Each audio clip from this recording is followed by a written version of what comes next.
todavía nombres ni grupos, todavía no nombres, hasta que yo diga.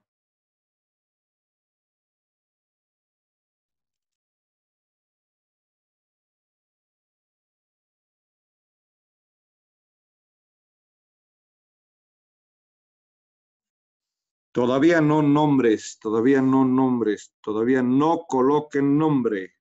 No saben que tienen que esperar a que yo les diga. Bien, entonces, ¿qué estábamos hablando? Estábamos hablando de la arteria hepática. Keimur se mete algunos conceptos de fisiología, algunos no tan precisos para la descripción. Algunos sí, la mayoría sí. ¿Qué dice del aporte de sangre al hígado? Si el hígado pesa 1500 gramos, casi de lo que representa a la circulación sanguínea, un 10%, entre 5 a 10% de la sangre sistémica van a llegar ahí. Y lo van a hacer como cerca de 800 ml a 1 litro llega a hígado. Entre 800 ml a 1 litro. ¿Y cuánto sangre hay por minuto en la circulación? 5 litros.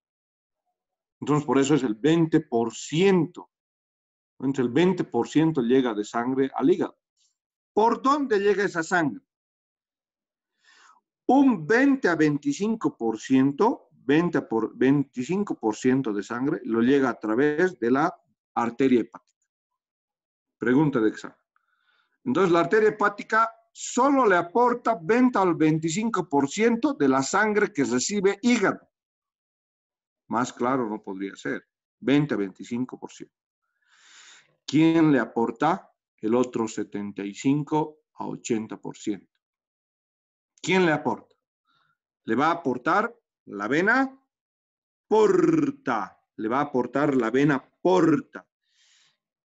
Repito, ¿quién le aporta o por dónde llega 20 a 25% de la sangre que recibe el hígado? Por la arteria hepática propia. ¿Y por dónde recibe el otro 75 a 80%? Lo va a recibir por la vena porta. Nosotros tenemos acá la vena porta. Esta es la vena porta. Esta es la vena porta. Es gruesa, de grueso calibre. Por eso entonces el 75-80%. No estamos hablando si es sangre oxigenada, sangre desoxigenada. Estamos hablando de sangre en total. Sangre total. Sangre total. Sangre estamos hablando. No estamos hablando si es oxigenada, desoxigenada. Ya hemos hablado de eso. Estamos hablando ahora de la cantidad de sangre que circula en el hígado.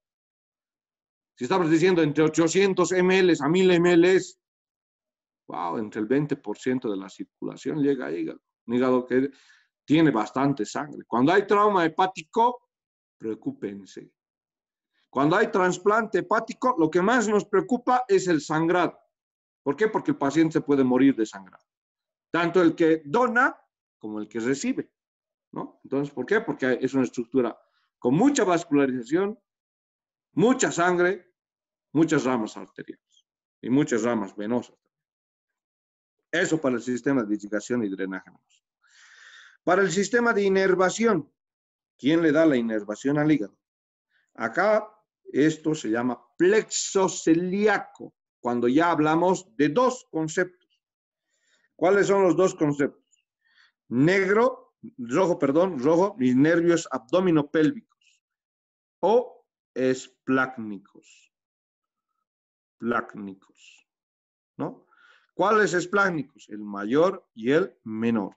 Estos esplácnicos ¿qué dan? Simpático, inervación simpática al plexo celíaco. Parasimpático, el nervio vago. Y justo para hígado van a venir los dos, tanto el derecho como el izquierdo, o como en abdomen se conoce, el tronco anterior y el tronco posterior. Entonces, para la inervación van a venir los dos. Van a venir la característica del nervio vago derecho y el nervio vago izquierdo.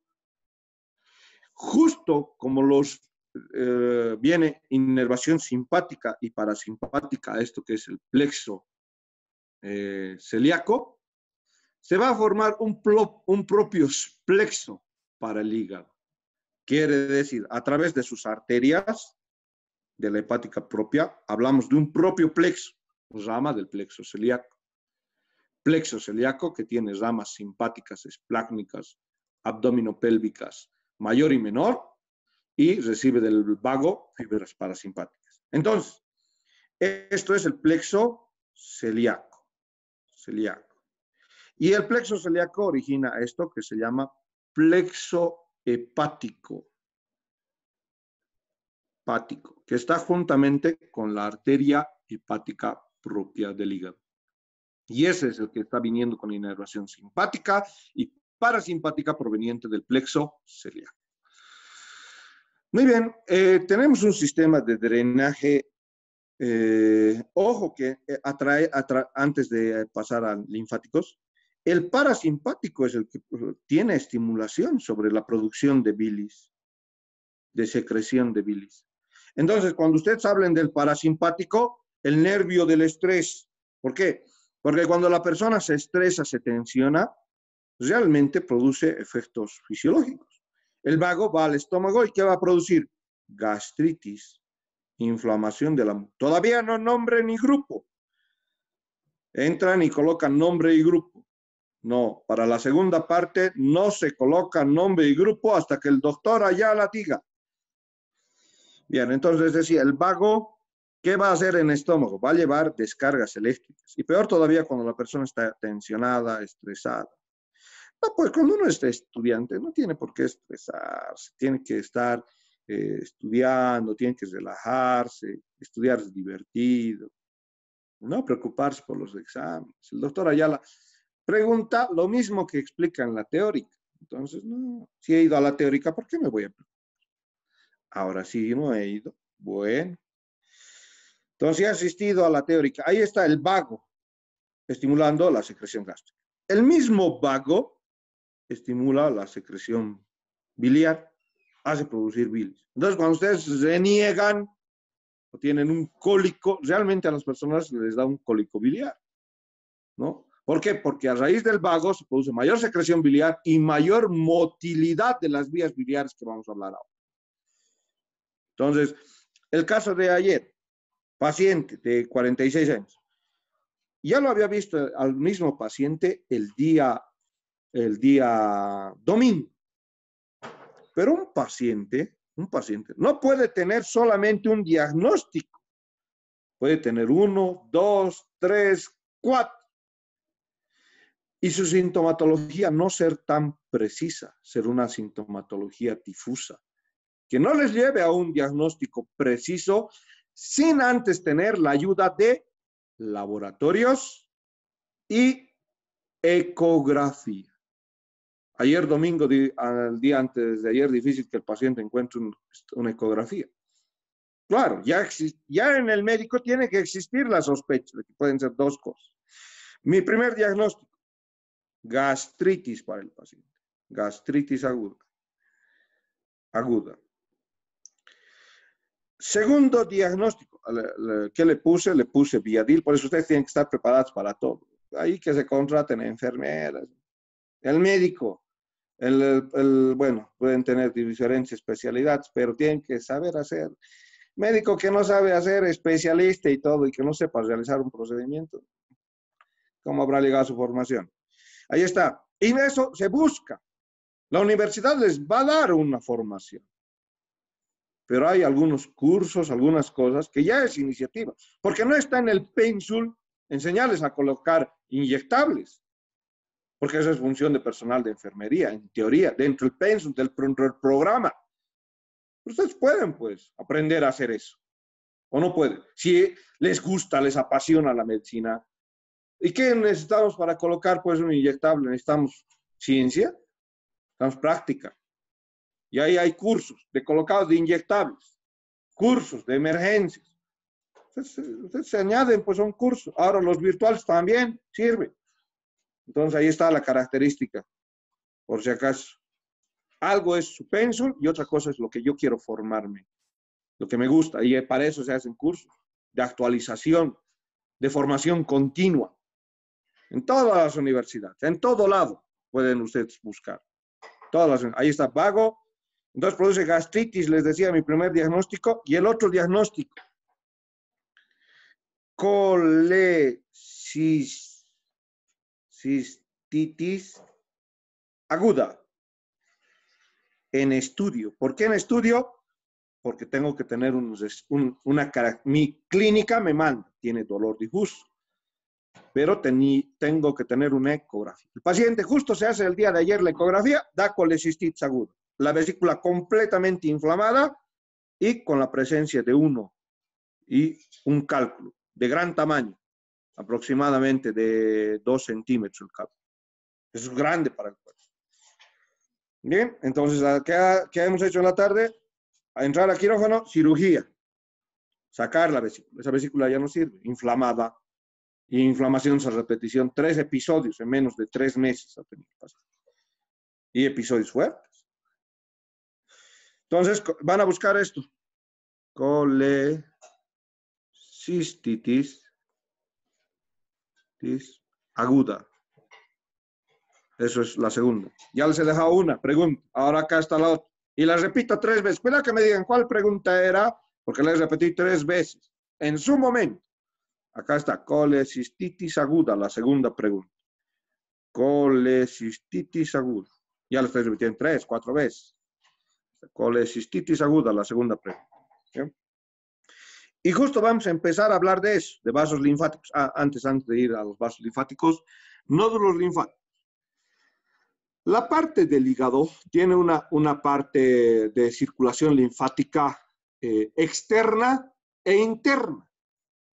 La circulación linfática externa va y desemboca hasta estos de color naranja. Esta es la parte externa, la circulación linfática externa, hacia los nódulos frénicos. La circulación linfática externa va hacia los nódulos frénicos. Muy bien. La circulación linfática interna va hacia estos nódulos. Se llaman nódulos hepáticos de color amarillo. Estos de color amarillo se llaman nódulos hepáticos. Os repito, la circulación linfática interna va hacia los hepáticos. La externa hacia los frénicos. ¿Los hepáticos a dónde van? Van a una serie de nódulos, se llaman mis nódulos celíacos, que están de color rosado. Los hepáticos van a esto de color rosado, que son mis nódulos celíacos. Los celíacos van a las cadenas lumbares derecha e izquierda, y estas cadenas van a la cisterna de Kilo, conducto torácico, ya saben, al ángulo yugo-subclavio del lado izquierdo. Eso es lo que representa hígado. La parte funcional de hígado, ¿qué era? Producir hormonas, producir proteínas, producir factores de coagulación, ensamblar lípidos. Pero una de sus funciones más importantes es pues la de producir bilis para justamente la emulsificación de las grasas, formar micelias. La emulsificación les he explicado. Colocan agua, aceite y colocan lavavajilla. La lavavajilla, ¿qué va a hacer en el aceite? Lo va a separar, va a formar gotitas. A eso se llama emulsificación. Muy bien, acá empieza la estructura, la función del hígado. Acá está estas células, son mis hepatocitos, y acá está lo que representa una vía biliar. Vía biliar. Las vías biliares van de pequeña a grande. Acá voy a tener una vía biliar que me va a mostrar de pequeña a grande. No, más atrás está. Entonces, vamos a acá. Acá está. Entonces, dentro de la configuración de lo que representan los lobulillos hepáticos, que tienen una forma hexagonal, todo esto que está como un hueco, lo voy a llamar lobulillo hepático. Obviamente en la estructura no lo vamos a ver como un hueco, solamente acá está lleno de células que están formando una figura hexagonal, ¿no? Y esa figura hexagonal representa un lobulillo. No es un hueco, por si acaso, repito, es un conjunto de células que tienen una forma hexagonal. A eso se lo llama lobulillo hepático. El lobulillo hepático es un conjunto de hepatocitos rodeados o que van a estar rodeando una vena central, van a estar rodeando una rama de la vena porta hepática, una rama de la arteria hepática y un conducto biliar. Repito, entonces un lobulillo hepático está rodeando una rama capilares, por así decir, unos capilares, ramas terminales de la vena porta, ramas terminales de la arteria y las ramas iniciales de los conductos biliares. Estas son las ramas iniciales de esos conductos biliares. ¿Cómo lo voy a llamar a estas ramas? Si están dentro del lobulillo, la voy a llamar conductos biliares interlobulillares. Entonces a esto lo voy a llamar conductos biliares interlobulillares. ¿Por qué? Porque hemos hablado de que hay un lobulillo hepático de forma hexagonal y al medio está, cada lobulillo contiene una rama terminal de una vena porta, una rama terminal de una arteria y una rama inicial del conducto biliar. Y eso se llama triada portal interlobulillar. Y como es interlobulillar, el conducto biliar se le llama conducto biliar interlobulillar. Interlobulillar. Bien, ahí está el conducto biliar interlobulillar. Los conductos interlobulillares son recolectados a conductos biliares colectores. Estos van a ser mis conductos biliares colectores. Conductos biliares, biliar colector. Ahí está, colector. Los colectores van a estructuras más grandes. Estos conductos colectores van a ir tanto al conducto hepático del lado derecho como al conducto hepático del lado izquierdo. Y estos son mis conductos hepáticos. Los hepáticos del lado derecho y del lado izquierdo. Entonces, los conductos colectores van y drenan en este sentido a los conductos hepáticos más grandes. Se los llama conductos hepáticos derechos e izquierdos, que están drenando de cada uno de los lóbulos. Ya hemos llegado a esta parte, hasta los conductos hepáticos derecho e izquierdo. Cuando nosotros hablamos de la vía biliar, entonces hablamos, estos son mis dos conductos. Aquí está mi conducto hepático derecho, y este es mi conducto hepático izquierdo.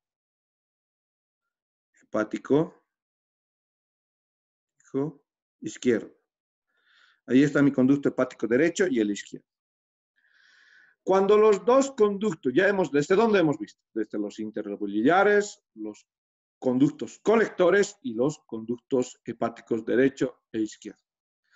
Los dos se unen y van a formar este conducto hepático común, se llama. Conducto hepático común. Hepático común. El conducto hepático común se une al conducto cístico. Esto se llama conducto cístico.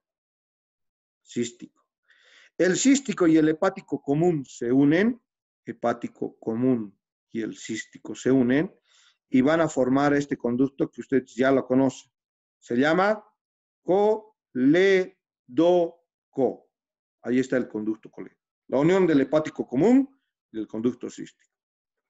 El conducto cístico está unido a una estructura dilatada. Se llama vesícula biliar. Entonces acá hablamos de la vesícula biliar. Y justo lo que ustedes van a averiguar con esto de la colecistitis aguda es hablar de la vesícula biliar. ¿Qué pasa con la vesícula biliar? De todos los conductos biliares, la vesícula biliar tiene características propias, como arterias, venas y nervios. ¿Cuánto mide en promedio la vesícula biliar? En una persona adulta mide entre 7 a 10 centímetros. La vesícula sacada el día de ayer medía 12 centímetros. ¿Por qué? Porque estaba inflamada. Estaba completamente inflamada. ¿A punto de qué? De reventar. ¿Y eso qué causa? Que todo el líquido biliar se vaya al peritoneo, peritonitis. ¿Creen que es fácil limpiar todo al 100% de la bilis cuando hace peritonitis? No. Se limpia un 90%, 80%. ¿Qué va a pasar? Esa peritonitis puede llegar a terapia, complica la situación del paciente y puede generar microorganismos que muchas veces llegan a la vesícula biliar. Escherichia coli, salmonella, shigella. ¿Por qué se ha inflamado en primer lugar? ¿Por una infección? Lo más probable en ese paciente. ¿Una infección? Se ha inflamado por las características de aumento de secreción, porque consumía mucha grasa y producía más bilis que lo que una persona normal produce.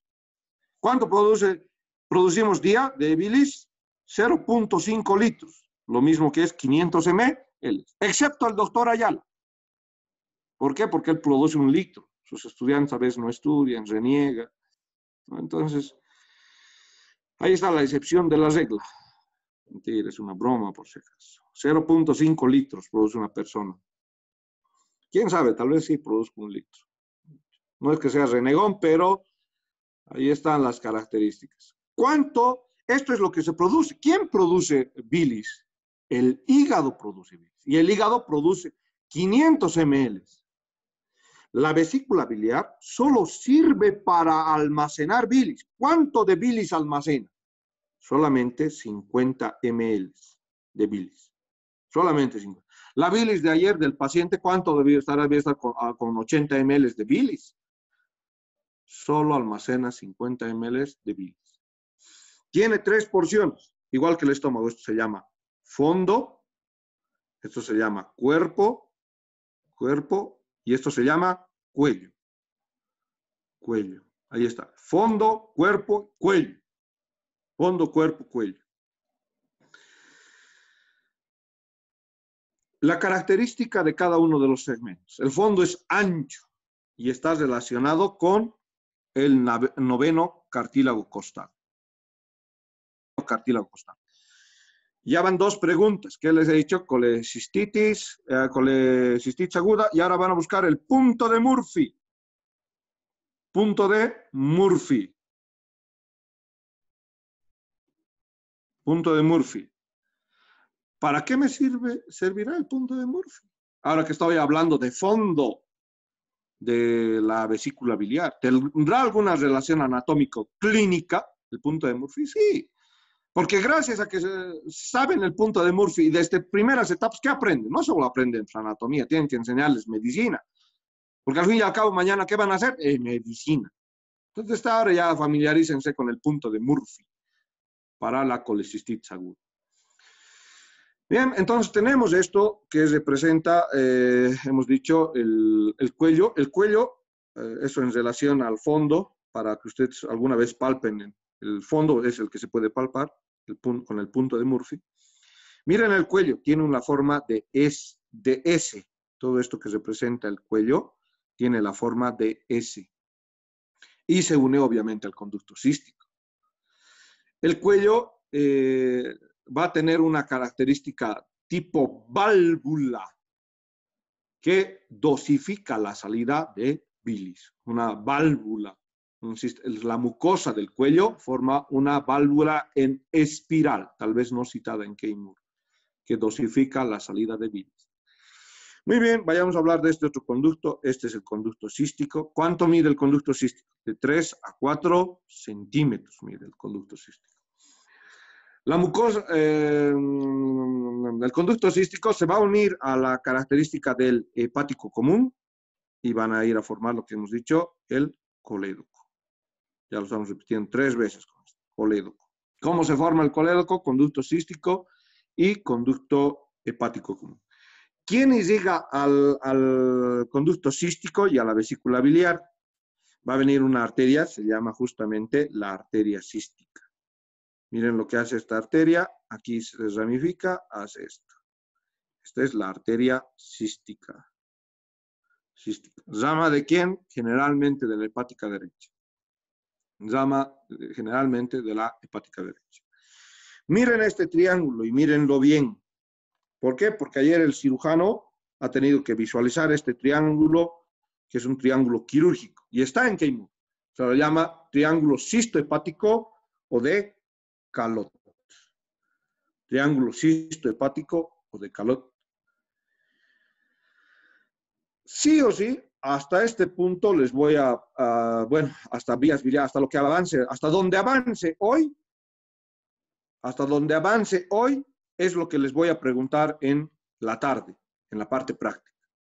Hasta donde acabe de hablar, hasta ese punto voy a preguntarles hoy en la práctica. Porque, ¿qué les he dicho? Ustedes tenían ya que estar estudiando hígado. Les voy a preguntar todo hígado. El fin de semana tenían que estudiar hígado. Porque, ¿cuándo he dicho eso? El viernes he dicho, ¿no? Hígado es para la parte práctica.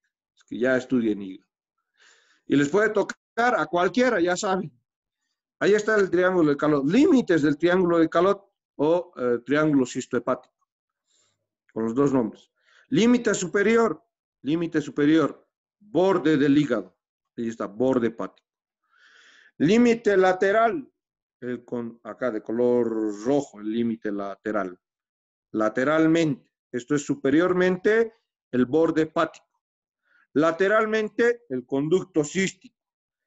Y amarillo, medialmente, el conducto hepático común. Entonces ahí está el triángulo de Calot, conducto hepático común, conducto cístico y borde hepático. Para el triángulo de Calot. ¿Para qué me sirve? Para encontrar esta arteria. Esta arteria es la arteria cística. Esta es la arteria cística, rama de la hepática derecha. Entonces, cuando ustedes hagan cirugía, ¿qué tenían que encontrar para cortar el apéndice? La arteria pendicular. Cuando hagan una cirugía, ¿qué es lo primero que se hace? Se identifica la arteria, se amarra a un lado, se amarra el otro y se corta al medio y luego se cauteriza. Primero la arteria. ¿Por qué? Porque si yo corto sin agarrar la arteria, sangramos. Primero la arteria, para que no sangre. Primero la arteria. La vena se cauteriza, no hay necesidad de agarrar venas individuales. La vena se cauteriza fácilmente y no sangra mucho. No hay presión en las venas. En las arterias sí. Entonces lo mismo. Acá está la vena. Va a venir una vena. ¿Qué vena? Vena cística. ¿Dónde drena eso si la vena cística? Va a drenar en la vena porta, del lado derecho. Drenaje para la vesícula biliar, vena cística que drena a la vena porta. Drenaje linfático. Justo existen propios nódulos linfáticos en la vesícula. Se llaman nódulos císticos. Justo están en la vesícula, en el cuello, en el conducto cístico. ¿Y a dónde van los nódulos císticos? Van a los hepáticos y los hepáticos a los celíacos. Esos son nódulos císticos. ¿Quién da inervación?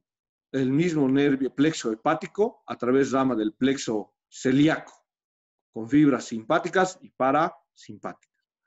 Ahora, algo que hay que tener en cuenta para la vesícula. Ayer mi paciente no podía respirar. Tanto no podía respirar que han creído que era COVID. O las características de que el COVID no le estaba pudiendo dejar respirar, ¿no? Entonces, ¿por qué? Porque estaba saturando, porque estaba, en este tiempo, muchos pacientes a la prueba rápida también dio COVID, sí es COVID positivo, pero la causa de que no podía respirar no era porque tenía compromiso pulmonar. La causa era porque aquí viene un músculo que se llama el músculo diafragma, y el músculo diafragma, la vesícula biliar está apoyada al músculo diafragma. ¿Quién da la inervación al diafragma? Ahora sí, el nervio frénico derecho. Y el nervio frénico derecho también deja algunas fibras aferentes para el dolor. en la vesícula. Entonces, cuando duele, se inflama la vesícula, estimula el nervio frénico derecho y el frénico estimula al diafragma. Por lo tanto, el paciente cuando respiraba le dolía. ¿Por qué? Porque el diafragma está pues apoyado ahí y como ustedes van a ver el punto de Murphy también, tiene la relación o la correlación con el diafragma y la parrilla costal. Entonces, eso, ojo. ¿Qué se le ha hecho ayer? Se le ha hecho colecistectomía al paciente. Se le ha sacado la vesícula biliar, es el término. Ahora sí coloquen nombre y grupo, nombre y grupo. Vayan colocando nombre y grupo y hacemos una pequeña pausa. Nombre y grupo, nombre y grupo. Nombre y grupo, nombre y grupo. Vayan colocando nombre y grupo. Entonces, esa. Y ojo, por eso ya les he dicho, sus pacientes no solamente pueden tener una sola cosa, pueden tener una, dos, ¿no? Hasta tres cosas. Lo que les decía ayer del paciente, miren, vamos a tener una hormona, y esto también lo describe Keynes, se mete a la parte fisiológica, dentro del concepto de estimulación de la vesícula biliar. El duodeno, miren, esta es la parte del duodeno. Acá está la parte del píloro, esto es píloro, píloro. Acá cuando esto es duodeno, cuando al duodeno le llega grasa, al duodeno le llegan alimentos grasos, carne de cerdo, de cordero, leche, ¿no? La leche tiene grasa, sí, la mayoría de las leches. El duodeno va a producir una hormona, se llama colecistocinina. La colecistocinina es una hormona producida en la mucosa del duodeno. ¿Para qué? ¿O cuándo? Cuando el duodeno recibe grasa, le dicen, oh, estás mandando grasa, hombre, me das trabajo. Y el duodeno tiene que producir, pues, colecistocinina. Produce colecistocinina en las paredes del duodeno cuando llegan las grasas. La colecistocinina, si el duodeno ha producido, las venas de duodeno, ¿a dónde van? La pancreato duodenal superior, la pancreato, van a la mesentérica superior. La mesentérica superior a la porta. ¿Y la porta a dónde va? Va al hígado. Y las vías biliares tenemos, ya sabemos, intrahepáticas y a partir del conducto hepático común, extrahepáticas, digo. Extrahepáticas. Tenemos intra y extrahepáticas. Lo que hace sobre la mucosa o sobre la pared del músculo liso, porque estas vías biliares tienen músculo liso en sus paredes, es que en respuesta a la colecistocinina, tanto las vías biliares intrahepáticas como extrahepáticas producen contracción. Las intrahepáticas, ¿para qué? Para toda la bilis que se ha producido en el hígado, vaya al duodeno. Las extrahepáticas, ¿para qué? Para la bilis almacenada en la vesícula biliar, también vaya al duodeno. ¿En respuesta a qué? A la llegada de los alimentos grasos, a la grasa ingerida por ese paciente. Doctor, y con relación a los cálculos biliares, ¿cómo se llegarían a formar? Es una buena pregunta, muy buena pregunta. La relación de que la vesícula se inflama 3 veces más en las mujeres que en los varones. O sea que la relación patológica es 3-1. Por cada 3 mujeres con vesícula hay un paciente que le da colecistitis, un varón que le da colecistitis aguda. Una de las causas, ¿por qué a las mujeres les da más? Porque se niegan, son más renegonas, falta que me digan. Sí, también, pero también hay hombres renegones. Es que una de las causas es la correlación, la hipótesis que se hace, porque hasta ahora se siguen manejando estos criterios hipotéticos. Es la concentración de estrógenos en la mujer. ¿Qué pasa? Cuando hay pico de estrógenos, la vesícula tiene éstasis biliar, se lo llama.